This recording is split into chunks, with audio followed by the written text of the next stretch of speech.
बोलते हैं वो है यहाँ पे क्या। खैर, आना चाहता हूँ डॉक्टर दीपक पाचपोर जी। क्या माना जाए दीपक जी, ये पहला चुनाव देख रहा हूँ जहाँ बीजेपी पहले से पस्त दिखाई दे रही है, मान लिया जाए क्या?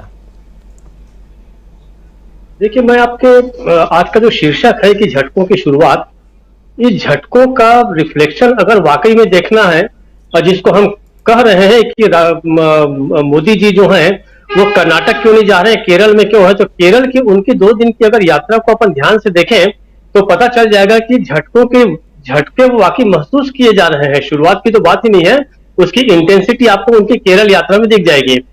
नंबर 1, वहां उन्होंने जाकर तमाम वहां के जो चर्च प्रमुख हैं उन लोगों से वो मिल रहे हैं। अभी तक उनकी जो आइडियोलॉजी थी और जो अपने पिछले कई सालों का उनका इतिहास यही रहा है कि भाई जो ईसाई है उनके हिसाब से भारत का जो हर ईसाई है वो केवल एक ही काम कर रहा है, वो धर्म परिवर्तन करा रहा है।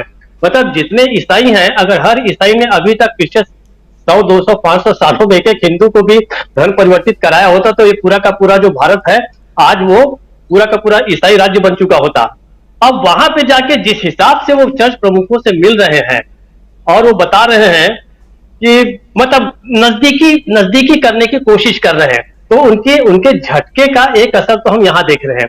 दूसरा ये हुआ है कि केरल वो राज्य है जहां पर पुलवामा का मामला पहले से उठ गया है। वहां की जो स्टूडेंट फेडरेशन जो है DYFI ने उस मामले को बड़े बड़े पैमाने पर उठाया और कहा है कि पुलवामा की सच्चाई क्या है, आप बताइए। सत्यपाल मलिक ने जो मुद्दे उठाए हैं उसमें क्या सच्चाई है, वहां पे बात हो रही है।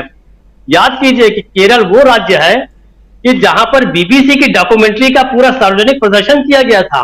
कुछ जगह पे तो रुकवा दिया गया था, दिल्ली वगैरह में, JNU में जो शायद दिखाया जा रहा था, लेकिन केरल में पूरा का पूरा वहां छात्रों ने भरपूर उसका आनंद लिया। BBC की डॉक्यूमेंट्री दिखाई गई थी। तो वहां पर केरल में फिर उनके पास अब क्या बचा? केरल में उन्होंने जाके कहा कि मेरी जो यात्रा है वो धर्म और कर्म की यात्रा है। मतलब उन्होंने फिर से वो शंकराचार्य वाली जो विरासत है उससे अपने आप को जोड़ने की कोशिश की। एक दो जगह शायद वो शंकराचार्य की मूर्ति के साथ भी देखे गए हैं। लेकिन आप ऐसे जगह पे कर्म की बात कर रहे हैं जहां पर कर्म के मामले में वो राज्य सबसे ऊपर के पायदान पर खड़ा है, वो जहां पर शिक्षा जो है 100% है। आपके शासित जो राज्य है वहां की शिक्षा का स्तर देखिए, उसके बाद हेल्थ स्टेटस वहां का देखिए, सबसे अच्छी हेल्थ जो है वो वहां पर दी जा रही है। कोरोना के दौरान वहां की एक जो मंत्री थी उन्हें अंतर्राष्ट्रीय स्तर पर ख्याति मिली कि उन्होंने कोरोना मैनेजमेंट को इतने अच्छे तरीके से मैनेज किया गया था। तो आप वहां पर धर्म कर्म की जो बात कर रहे हैं वो भी वहां पे फ्लॉप हो रही है। उनकी बदहवासी का मामला यह है कि उनको वहां पर जान का खतरा उठाना पड़ेगा और उन्होंने 1-1.5 किलोमीटर की शायद पैदल यात्रा की उन्होंने। तो ये पिछले कुछ समय से मोदी जी जो है, खासकर आपको याद होगा कि फिर पंजाब में एक ब्रिज के ऊपर जब उनकी कुछ गाड़ी को रोक दिया गया था चुनाव के दौरान, तो उन्होंने कहा था कि अपने मुख्यमंत्री को कहना मैं जान बचाकर लौट रहा हूं। तो ये जो जान का खतरा, मतलब मोदी जी अगर पैदल चले हैं तो समझिए कि वाकई हालत बहुत खराब है, उन्हें पैदल चलना पड़ रहा है। इसके पहले वहां उसकी तैयारी हो चुकी थी, ऐसे हो चुकी थी कि भारतीय जनता पार्टी के वहां के जो प्रमुख हैं उन्होंने बाकायदे पुलिस को कहा कि केरल में जब मोदी जी आएंगे तो उनको जान से मारने की कोशिश की जाएगी। ऐसा धमकी भरा पत्र बीजेपी कार्यालय को मिला है। मतलब ऐसी तमाम तरह की हास्यास्पद बातें जो हैं खुद भारतीय जनता पार्टी वहां पहले से कर रही है और रही सही कसर जो है मोदी जी ने वहां पर अपनी 2 दिन की यात्रा में बता दिया है। और कर्नाटक तो शायद आगे पीछे जाएंगे वो, लेकिन उनकी जो केरल यात्रा बता रही है कि हालत जो है उनकी कितनी खराब है। दूसरी बात, कुछ झटके उनका इंतजार अभी और कर रहे हैं। अभी हमने बात की कि जो आने वाले समय में मल्लिकार्जुन खड़गे जी जो है वो प्रधानमंत्री बन सकते हैं और सत्यपाल मलिक जी को राष्ट्रपति। लेकिन मुझे ऐसा लगता है कि अगले चुनाव में 3 सबसे बड़े खतरे बनकर उभर रहे हैं प्रधानमंत्री मोदी जी के लिए।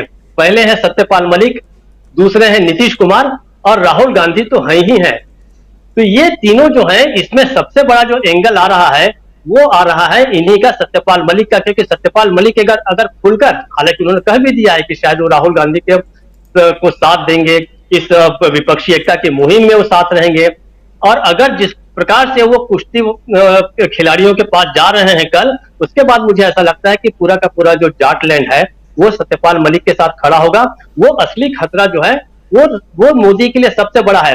तो मोदी जी के सामने ये ऐसे खतरे हैं कि वो कर्नाटक जाने में वो वाकई, मैं नहीं कहता कि डर रहे हैं या झिझक रहे हैं या क्या है, लेकिन उनको जाने के पहले भरपूर तैयारी करनी पड़ेगी और क्या बात वहां कहेंगे ये सोचना पड़ेगा, क्योंकि इस दौरान वो पूरी तरीके से एक्सपोज हो गए हैं, पूरी तरीके से एक्सपोज हो गए हैं सभी मुद्दों पर, चाहे भ्रष्टाचार का मामला हो, चाहे उनका राष्ट्रवाद का मामला हो, फिर उसके बाद यूटर्न जो उन्होंने लिया है अपने जो टीपू सुल्तान वाला मामला, जो उनके सांप्रदायिक जो एजेंडा है उससे जो यू टर्न लिया है, उसके कारण भी उन्हें कर्नाटक में अच्छी खासी दिक्कत आएगी। उन्हें दर्शक कितने मिलेंगे, क्या मिलेंगे, वो एक देखने की बात है। तो ये जो झटकों की शुरुआत हो चुकी है, बल्कि ये कहा जाए कि झटकों के बीच ही खड़े हैं वो। जिस तरीके से किसी बस का कंडक्टर बेचारा किसी तरीके से चलती बस में खड़ा होकर टिकट काटता है, अपने आप को गिरने से भी बचा रहा है, वो टिकट भी काट के दे रहा है, वो पैसे भी वापस कर रहा है, तो मोदी जी की हालत लगभग वैसी है कि उन्हें बैठने की भी इजाजत नहीं है, उस चलती बस में ही उन्हें चलना है, झटके खाते हुए उन्हें चलना है। और ये झटके जो है कर्नाटक में शायद और महसूस करेगी सारा भारत जो है। तो ये पता चलेगा, कर्नाटक के बाद और बड़े झटके उनका इंतजार कर रहे हैं राजीव जी। तो ये मोदी जी को तो हम तो कांग्रेस के नेता लोगों से भी सब कही दिए, अभी तो बहुत अच्छा यात्रा हो गया, तो यात्रा तो बहुत अच्छा हो गया, लेकिन अब इसके आगे थोड़ा सोच लीजिए।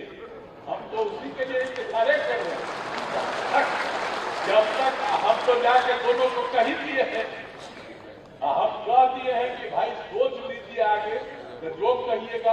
अब बाकी अन्य पार्टियों का फोन आ रहा है और सब लोग कह रहे हैं कि बाकी लोगों का सबका मीटिंग कीजिए, एक साथ बैठिए, तब जान लीजिए हम वेट कर रहे हैं खाली।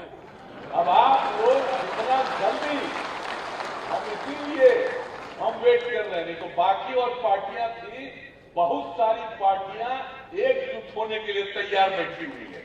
लेकिन अब आप सोचिए, हम तो चाहते हैं कि भाई अधिक से अधिक लोग एकजुट हो जाए, ताजा पाए हुए हैं, आप ही के माध्यम से आपके पार्टी के नेतृत्व को हम अनुरोध करेंगे कि जल्दी से जल्दी फैसला करिए और हम लोग को बुला करके बात कर लीजिए कि कहां कहां और किनके किनके साथ एकजुट होकर के अगला चुनाव लड़ना है।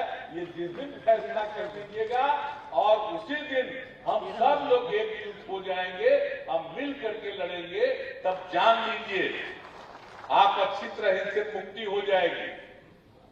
और अगर आप लोग ठीक से सोच करके चलिएगा, जो हम कह रहे हैं शुरू से, हम इंतजार कर रहे हैं, अगर मेरा सुझाव को अगर मान लीजिएगा, कहीं 100 के नीचे जाएंगे, जान लीजिए।